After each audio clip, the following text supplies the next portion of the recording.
야당의 총선 길라잡이, 오늘은 최재성 전 청와대 정무수석과 함께하겠습니다. 안녕하십니까? 안녕하세요. 자, 민주당 얘기, 당내 공천 상황 질문부터 바로 드려보겠습니다. 양문석 후보, 노 전 대통령 비하 논란, 당내 갈등으로 번지고 있는데 상황은 좀 어떻습니까? 심각하다고 봐야 됩니까? 그렇죠.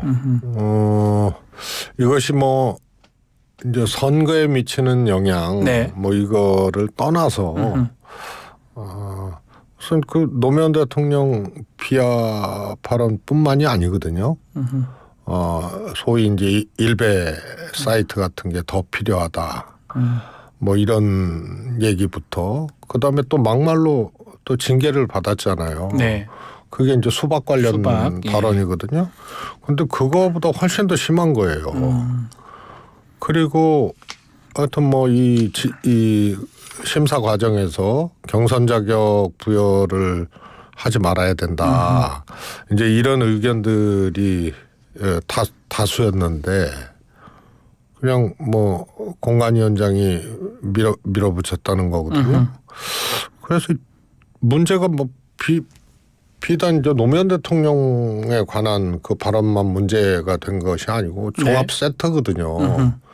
그다음에 더 중요한 것이 이 전해철 의원 지역에 본인이 이제 위원장으로 활동하던 경남의 지역구를 버리고 왔단 말이에요. 네. 그래서 거기서 오히려 저는 그거를 당해서 좀 정리를 해줘야 되는 상황이라고 봤는데 오히려 거기 나가서 땀 한 방울 흘리지 않고 그 지역에 가서 경선에서 하여튼 후보가 된 거거든요. 이런 게 전체적으로 문재인 후보예요. 그래서 이거를 정리를 안 해주는 것이 과연 이게 정상적인 것인가, 이런 이제 생각이죠. 홍익표 원내대표가 그 부분은 얘기를 했거든요. 도덕성이 0점인데 근데 공관위에서 고쳐지지 않았다. 그러면 시스템 공천에도 문제가 있었다, 이렇게 봐야 되는 거 아닙니까? 사실 시스템 공천은 제가 문재인 대통령이 당대표 시절부터 대표가 공천하지 않고 시스템이하게 하겠다. 이래서 이제 만들어지기 시작해서, 또 저도 민주당 혁신위원장 때 이제 그걸 보완하고 해서 한 건데요. 시스템 공천도 운영은 이제 사람이 하는 거거든요. 네. 그래서 그 시스템 공천이라는 제도의 그 취지, 또 목적, 의미, 이런 것을 충실히 이행을 하는 그런 게 중요한 거지. 그것도 인위적으로 이것을 비틀고 파괴시키고 하려면은 얼마든지 할 수 있는 거죠. 그래서 시스템은 이 사람이 하는 거기 때문에 언제든지 파괴될 수가 있는 거예요. 그런 점에서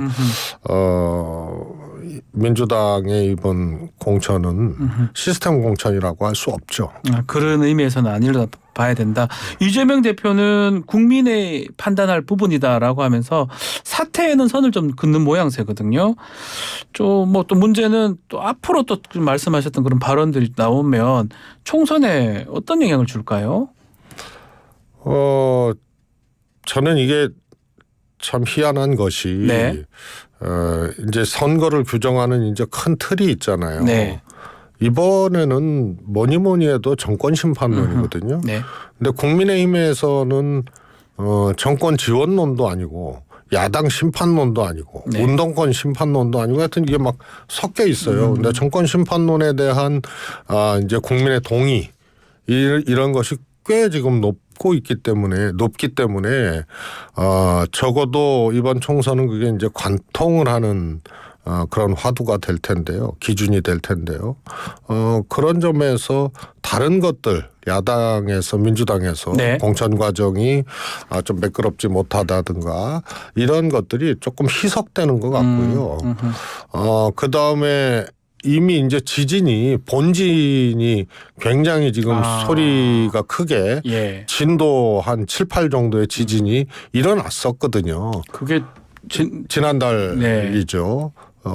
그리고 지금 이제 일어나는 일들은 좀 여진에 해당하는 거기 때문에 파괴력이 사실은 크지는 않을 거다. 크다고 보지는 않다. 원래 공천 파동이 좀 그 전에 있었다고 보시는 거군요. 예, 그리고 더 큰 게 이번 총선을 관통하는 큰 민심 이것이 정권 심판론 그다음에 이제 국민의힘의 이제 화두인데 국민의힘의 화두가 총선 화두가 사실은 불명확해요. 네. 그래서 정권 심판론이 이제 지배적이기 때문에 이제 영향이 상대적으로 이제 덜한 거죠.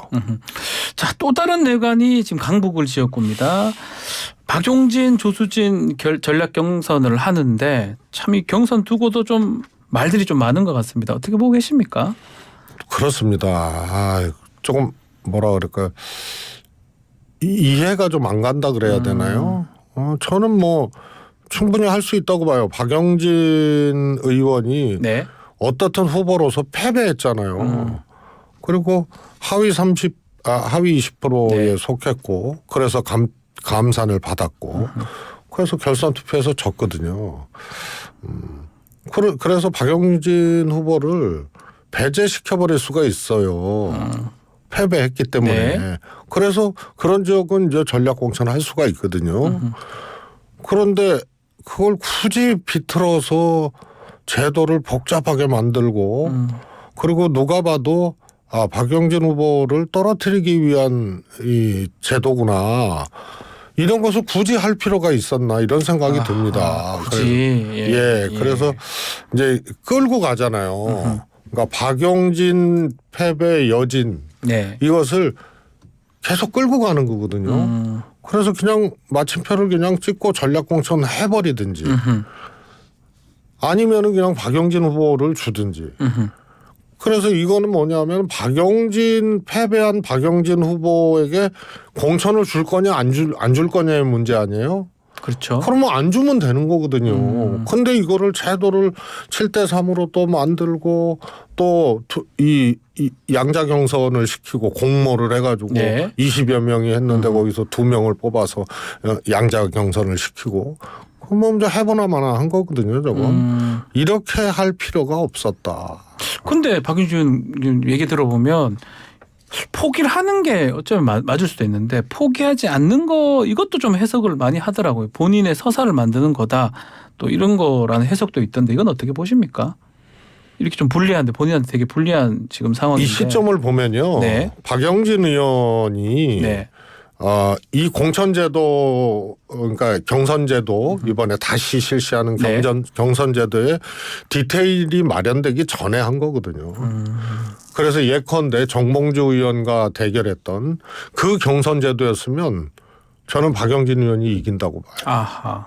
그래서 그 시점에서 경선 참여하겠다라고 선언을 한 거거든요. 그 이후에 그 룰이 바뀌었다는 겁니다. 7대3 예. 그다음에 양자로 예. 압축해서 두 명만 경선하게 하고 그래서 저는 기존 경선 방식대로 5대5로 해서 그다음에 경선을 치렀으면 네. 저는 박용진 의원이 이길 수 있었다고 아하. 봐요. 그때 이제 결정한 것이다. 그래서 때문에. 시점이 예. 충분히 해볼 만한 그런 상황이었을 때 결정을 한 거고요.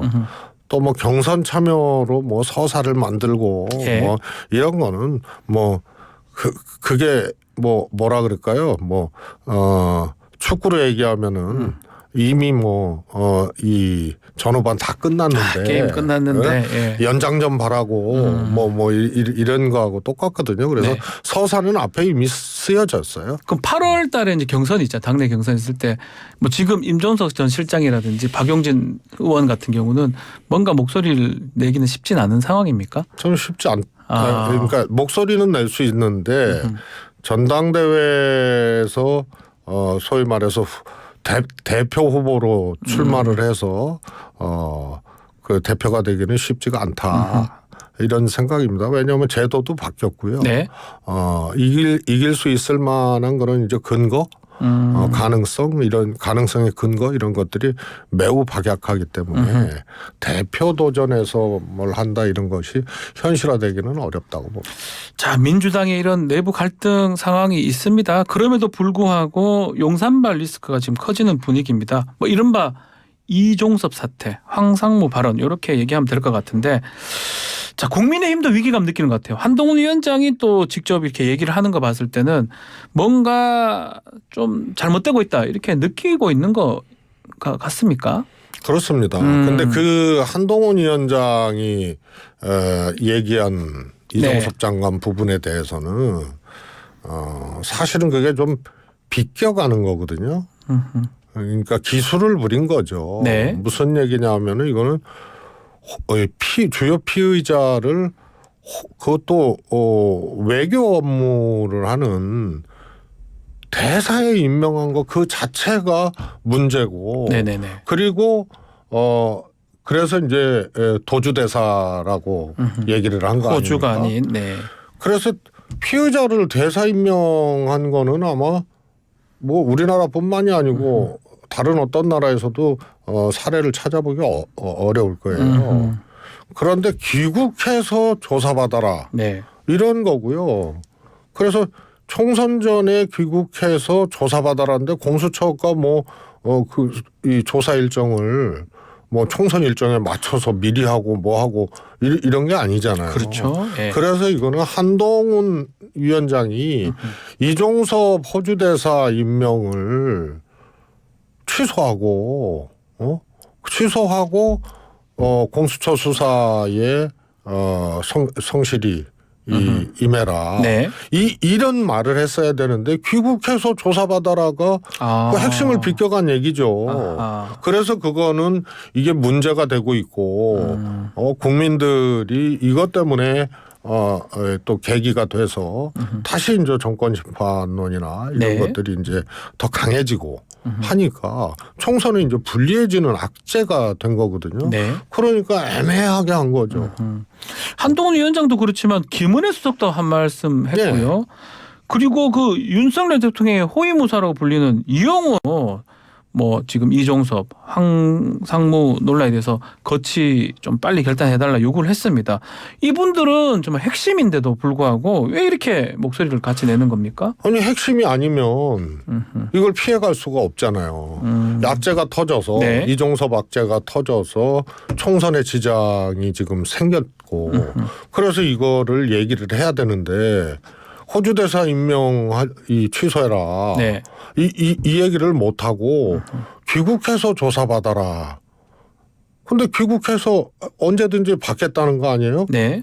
그래서 이거는 그냥 제가 보기에는 악재 터진 이 사안에 대해서 뭔가 해야 되는데 그러니까 애매하게 하고 대통령 심기는 안 건드리고 인사권자한테 얘기를 해야 되는 거를 귀국해서 조사받아라가 그게 무슨 얘기예요? 그래서 이 본질은 비껴가고 또 인사권자의 문제를 비껴가고 건드리지 않고 그리고 마치 이거는 이분들이 한동훈 위원장이나 주요 인사들이 이 문제에 대해서 지적을 했다. 이런 이제 효과를 거두려고 하는 거죠. 그래서 본질하고 전혀 상관없는 거예요.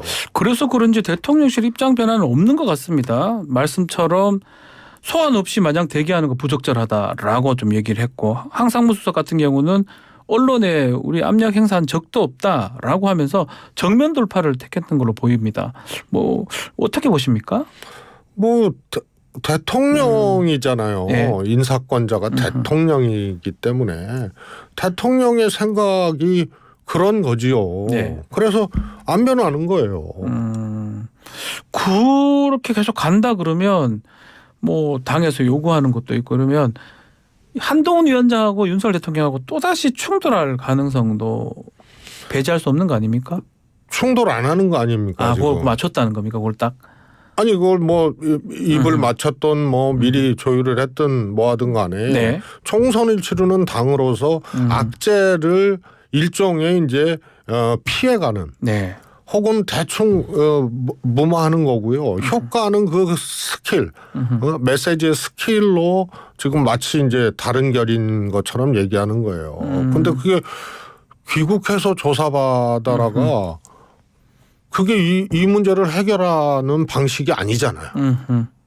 그렇잖아요. 그렇죠. 그래서 네. 인사권자를 건드리지 않은 거거든요. 근데 대통령이 한 거 아니에요. 네. 대사 임명도 대통령이 한 거고 예. 수석 임명도 대통령이 한 거고 그리고 조치도 마찬가지로 대통령만이 할 수 있는 거거든요. 예. 그런데 대통령이 뭘 해라 어떻게 해라 이런 얘기를 안 하잖아요. 그래서 이거는 마찰이 일어난 게 아니에요. 마찰이 난 게 아니다. 그래서 일종의 자연스러운 어떤 역할 분담처럼 된 거죠. 대통령 그냥 고하고 네. 그리고 특히 이종섭 대사는 그야말로 그걸 임명 취소하고 이 그냥 놔둘 수가 없죠. 네. 뭐 저희가 분석하고 저희가 판단하기로는 하여튼 이 공수처 수사가 임박했고 그 다음에 여러 가지 이제 정황 증거 이런 것들이 지금 나오고 예. 수사가 임박한 시점에서 이 빼돌렸다고 하는 거거든요. 그래서 그것도 그냥 빼돌린 것이 아니고 호주 대사 임명이라는 대통령의 인사를 통해서 그렇게 갔다고 생각을 하는 거기 때문에 이거를 취소하고 할 수가 없죠.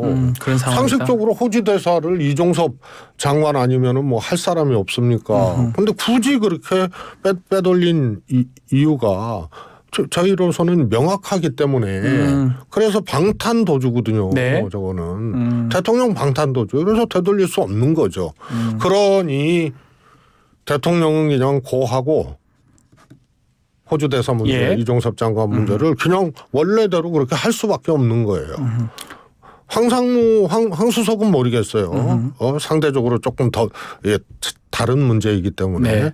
그러나 이종섭 대사는 되돌릴 수가 되돌릴 없어요. 수 없을 것이다. 그러니까 대통령은 그렇게 하고 그 다음에 한동훈 위원장은 마치 그것에 대해서 문제를 지적하고 또 해법을 제시하는 양 그렇게 하는 거죠. 그러나 충돌이 어느 지점에도 안 보이는 거예요.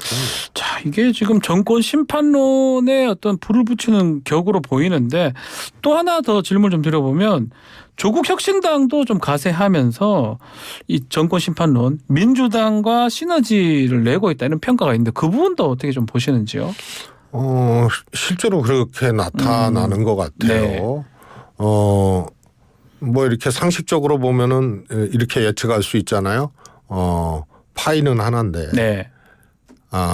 그거를 나눠 같은 먹는 빵을 거죠. 똑같은 크기의 빵을 네. 이제 나눈다 이렇게 볼 수 있는데요. 조국 이 장관에 대해서는 의외로 중도층이나 그 다음에 이 정권의 행태나 이런 것에 대해서 실망하고 이탈한 네. 보수층도 이 조국 신당에 대해서 지지를 하고 네. 찍겠다는 분들이 의외로 많이 있습니다. 그거는 뭐냐면은 이 비교가 되는 거예요. 그러니까 이재명 대표의 경우하고 조금 이제 다른 것이 윤석열 당시 총장이 네. 직접 조국 문제에 대해서 거론하고 장관 안 된다로 시작해서 그러면서 엄청난 이제 압수수색 수사가 들어오고 또 두 번째로 사모펀드라는 걸로 시작을 해서 결국은 표창장으로 지금 네. 이 재판이 결국은 귀결이 된 거거든요. 그래서 이것이 대통령이 직접 건드린 거고 비상식적으로 일반적이지 않은 방식으로 엄청나게 수사를 했는데 보니까 결국은 표창장 문제로 간 거다. 예. 그런 것에 대해서 이 실시간으로 비교되는 두 장면이죠. 정권의 최고 권력자인 윤 대통령과 상대적인 이제 피해를 본 조국 대표. 조국 장관. 그래서 의외로 중도층이 조국 혁신당에 대해서 찍겠다 지지하는 분들이 있고 그거는 뭐 지표로도 좀 나타나고 그렇죠. 있는 거죠. 알겠습니다. 그래서 파이가 커진 것 같고요. 예. 무엇보다도 이제 그런 게 있는 거죠. 정권 심판, 민주당은 정권 심판, 조국 혁신당은 정권 확실한 심판. 확신한 심판도. 이래 되니까 쌍끌이가 되는 거죠. 알겠습니다. 시간이 좀 다 됐습니다. 오늘 말씀은 여기까지 들어야 될 것 같습니다. 최재성 전 수석과 함께했습니다. 감사합니다. 감사합니다.